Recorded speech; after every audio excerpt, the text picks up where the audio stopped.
Let's delve deeper. We have with us political analyst Lori Turnbull tracking the story for us as well. Lori, good morning. Great to see you. This is, of course, a major development. The Prime Minister announcing he'll be meeting with President Trump next week, Tuesday. Your thoughts? What's going through your mind?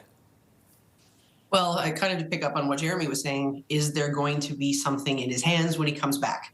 I'm not sure how many times the Prime Minister can go and sit in the Oval Office or anywhere else and have a conversation with the President and not have something concrete, whether it is some sort of sectoral relief, whether it is something that is more broad about the negotiations with CUSMA overall. But I mean, it's interesting that they're having this meeting, and I'm curious about what brought this about. You know, should we be hopeful? In some ways, we're kind of used to thinking, oh boy, like we're not seeing any progress here. Maybe there's a reason to be optimistic about this. We'll find out soon. Let's talk about what's at stake, because there is so much to discuss here, Lori. I mean, apart from the fact that, yes, there are tariffs, but there is so much more with this relationship that we have to discuss. You know, the president, for example, has been shifting focus and talking about this entire missile dome, a golden dome, and that's where the comment of 51st state came about just a few days ago. So talk to us about what's at stake here.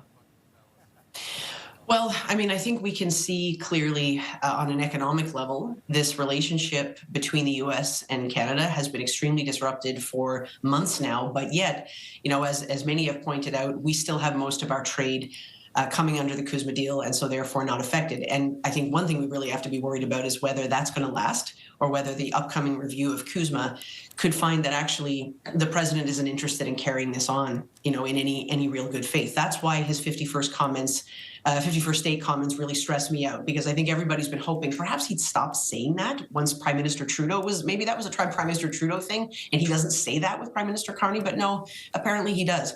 And so it worries me that if he's saying that about the missile dome, will he also say, hey, look, you know, we don't have to do this CUSMA thing. You guys could be the 51st state, and then we can just trade for, you know, be no problem. We won't have these kinds of issues. And so wondering where his head is. And also just looking at what's going on in the U.S., I mean, the situation with James Comey, like, this is not a president that we have any reason to think is reasonable to deal with or respectful of institutions. And let's talk about the Prime Minister's position and the politics back in our country. We've been seeing how the Conservatives, Pierre Poilievre, has been pushing the Prime Minister to get some sort of a deal. We know something was announced or was supposed to be announced way back in July. It's been a few months now. We haven't seen that happen. How crucial will it be for the Prime Minister to come back from this visit and present something to Canadians that they have been able to achieve in this meeting? Well, yes. I mean, I think the domestic situation for the Prime Minister is that there's a sense that he was hired in the election to deal with this very issue, that he was going to be the chief negotiator. He had a special power or a special set of experiences or skills in order to deal with this type of situation. But at the same time, I don't think anybody really thinks that he's some kind of Trump whisperer and he's going to be able to change necessarily what the president does.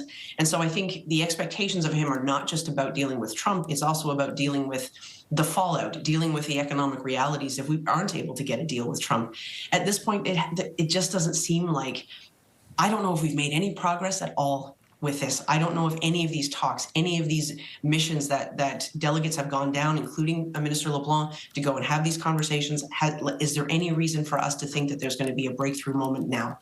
And I think it's going to get especially tricky for the Prime Minister because by all accounts, he's going to deliver an austerity budget, which is going to, you know, what's going to be there to make people feel like we're making progress on domestic issues like the affordability crisis. So it could be a lot of difficult moments at once for the Prime Minister and the Liberals, who are in a minority position. Indeed. Lori Turnbull, political analyst. Appreciate your time, Lori. Thank you. Thanks for having me. Take care.